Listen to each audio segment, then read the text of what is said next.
Hey everybody, welcome to another episode of Bubblegum Reviews. My name is Steve and tonight's review will be Twilight Zone the movie. I don't actually own this movie, so it's not behind me or next to me. Anyways, this is a first time watch for me. The main reason for wanting to watch this was because of John Lithgow being in it and because of the one that he's in. In this, we have, like I said, John Lithgow, we have Dan Aykroyd, we have Albert Brooks, we have Scatman Crothers, we have many more. This is a split up 4 shorter film movies. I mean, if you've seen Twilight Zone, I'm sure you know what to expect. If you've seen Tales from the Crypt, you pretty much know what to expect because this kind of had the feeling of Tales from the Crypt. Anyways, a little quick summary. I'm just going to say it's 4 movies that are split up. I'm not going to tell you every single story because, I mean, this is one I just want you to watch. Overall, give your reaction because overall it's not bad. But anyways, let's go ahead and get into it. It's definitely controversial and stuff like that, so definitely kind of want your input. So first things first, we have the first one. I'm going to go through this in segments 1, 2, 3, 4 because there's 4 movies. I'm going to do it 4-way. First movie is the John Landis film. So for this one, there was some definitely unnecessary racism and language that was not needed in this. I know what they were going for. I didn't particularly care for how they went for it and what they were trying to prove and show and how he turned into the very person he hated and all that. I mean, it was kind of a cool deal and all that, but overall I was just like, man, this is kind of hard to watch. Like, when I hear stuff like he was saying, I definitely am just like cringing because it's like, no, man. But anyways, this is definitely a feel like, for me, this movie kind of felt like Pink Floyd's The Wall. If you've ever seen that, you'll know what I'm talking about. I totally felt it, and it was like, it was interesting how like I was pulling that from different parts of this. But anyways, that's the first one. That's John Landis. Number 2 is Joe Dante, and this is the feel-good one. This is probably my favorite one.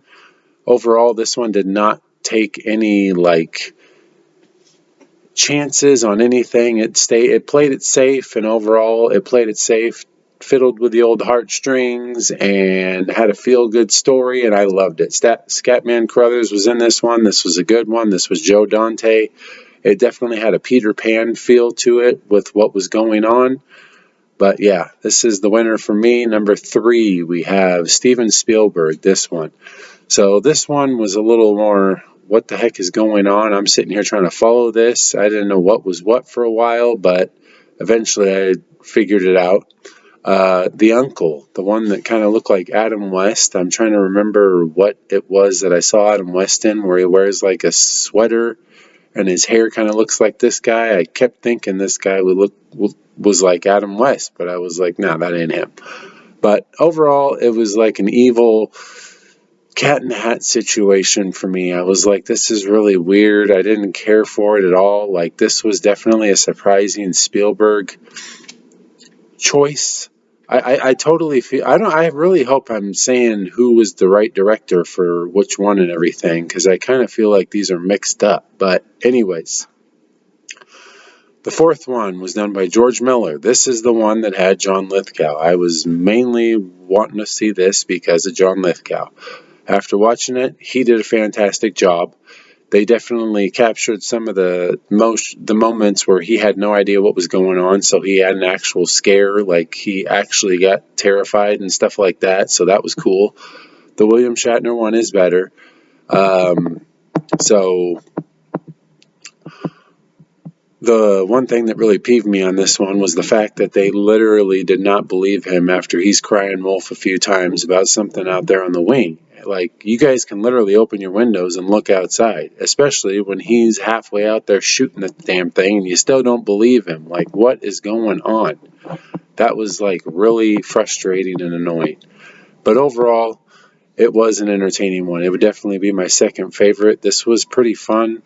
It was a good one. I totally don't see George Miller coming from this direction, but he did it, and I enjoyed it overall. But yeah, so overall, this is a pretty fun movie. It's definitely one that I recommend everybody watch if you haven't seen it, because like I said, it's 4 different movies. It's like 4 rooms. Has a lot of similarities from Tales from the Crypt, because I actually watched those because my lady owns the whole series. But yeah, so let's go ahead and get to director part now. So as I said, we have director John Landis, Joe Dante, Steven Spielberg, and George Miller. So what I'm going to say here is John Landis did Blues Brothers, Joe Dante did Small Soldiers, Steven Spielberg did Jurassic Park, and George Miller did Mad Max. So those are all movies I've seen. Those are some of my favorite movies from each of them. I really didn't realize that Joe Dante did Small Soldiers. That was a surprise, and that's fantastic. But anyways, IMDb gave this a 6.4 out of 10. Rotten Tomatoes gave it a 59%. Dog Bones gave it a 2.5 out of 4. I originally gave it a 6.5 out of 10, but I dropped it to a 6. The main reason I'm going to tell you here in a second. It's kind of on my interesting fact. Reasons I tell you to watch it. The soundtrack, the score to this is actually no slouch. It was actually pretty fun. Not only that, the writing in this isn't half bad either for 1, 2, and 4. 3 I didn't care for. I thought that was all over the place, didn't like it. But overall, the scores were great. But yeah, this is John Lithgow did a great job. That's another reason to watch it. But anyways, box office, we have 42 million on a budget of 10, so it made 32 million, which is not half bad.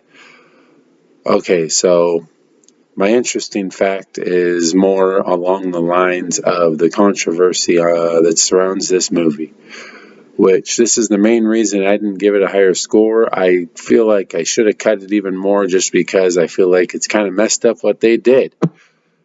So there was 3 people that got killed during the filming of this. One of them was the main guy that was in John Landis's. He was literally the main guy that was the racist guy. He died during the filming of this. And 2 kids. They did not mention that at all in this movie. Why? I don't know. I feel like there was like some arguing between the directors because of it and stuff like that, because I was kind of reading up on it, and apparently John Landis went to court because of all this, and he actually had involuntary manslaughter charges against him, which ended up not sticking, which just the fact that he had those charges against him kind of puts a little damper on how much I enjoyed this guy's movies. I still enjoy his movies, but I've definitely kind of took a step back and realized, what in the world did this guy really, did he really get away with something? Like, that part's crazy. So that is my main reason for giving this what I gave it, the 6. But the other reason was because of the third one. I really didn't care for it. It was just not enjoyable for me. But yeah, I'm not going to go all off the deep end about what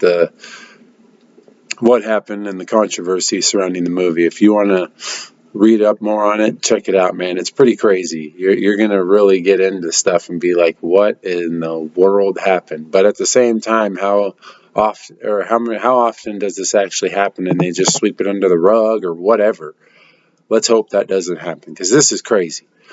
Anyways, I will be giving a shout out in my review, so you'll be seeing a little something from me. But yes, that is it for that. Definitely give it a watch. I'd love to hear what you guys think about the movies. Up next will be The Mummy. I've started this already. I'm really hoping to finish this here within the next few days, because I got 2 movies that I'd like to watch before Halloween gets here. One of them is Candyman with Tony Todd. So eventually that will be getting watched, I hope. But yes, that is it for today. You guys have a good night, and I will see you guys next time. Check out my letterbox, my eBay, and yes, keep watching. And thank you to my 2 or 3 new subscribers since my last review. See you guys next time.